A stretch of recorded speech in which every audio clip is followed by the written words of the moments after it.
Halos 1 milyong pisong halaga ng iligal na droga ang nakumpiska sa 2 tulak ng iligal na droga matapos magsagawa ng anti-illegal drugs operation ang mga otoridad sa Barangay Malabago, Badyan, Cebu. Ibabalita yan ni Patrolwoman Annalyn Canoob.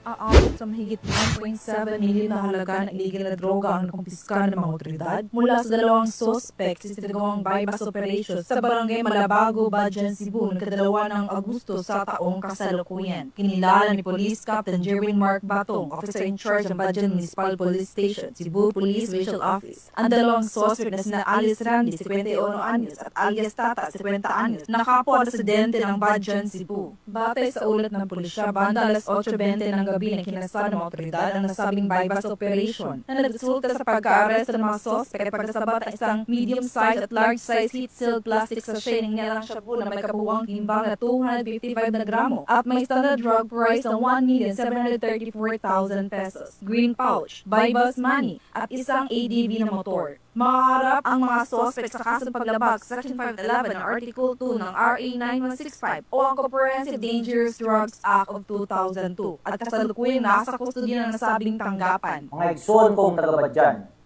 ang tagumpay ng operasyon laban sa iligal na droga at sa pagkakahuli ng 2 high-value individual noong Agosto 2, 2025 ay isang paalala ng Badyan ay hindi lugar para sa masamang bisyo, kundi para sa maayos, payapa at marangal na pamumuhay. Huwag po tayong paninlang sa pansamantalang yaman na hatid ng bawal na droga.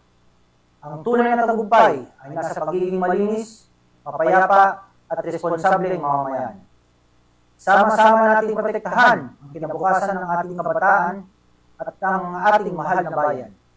Makiisa tayo sa layunin at sa panawagan ng ating kapulisan na pinangungunahan ng ating Provincial Director na si Police Colonel Christopher M. Bermudez, katuwang ang mantra ng ating Regional Director na si Police Brigadier General Federico A. Maranan. Makabagong pulis sa makabagong panahon, respetado ang mamamayan, disiplinado ang kapulisan. Panahon na para mamuhay ng simple pero marangal. Sa Badyan, bawal ng droga. Sa Badyan, ang tama ang laging panalo. Mula dito sa Central Visayas, ako ang inyong Police News Network Correspondent, Patrolwoman Annalyn N. Canoob, alagad ng mata sa tagataguyod ng Balitang Pulis.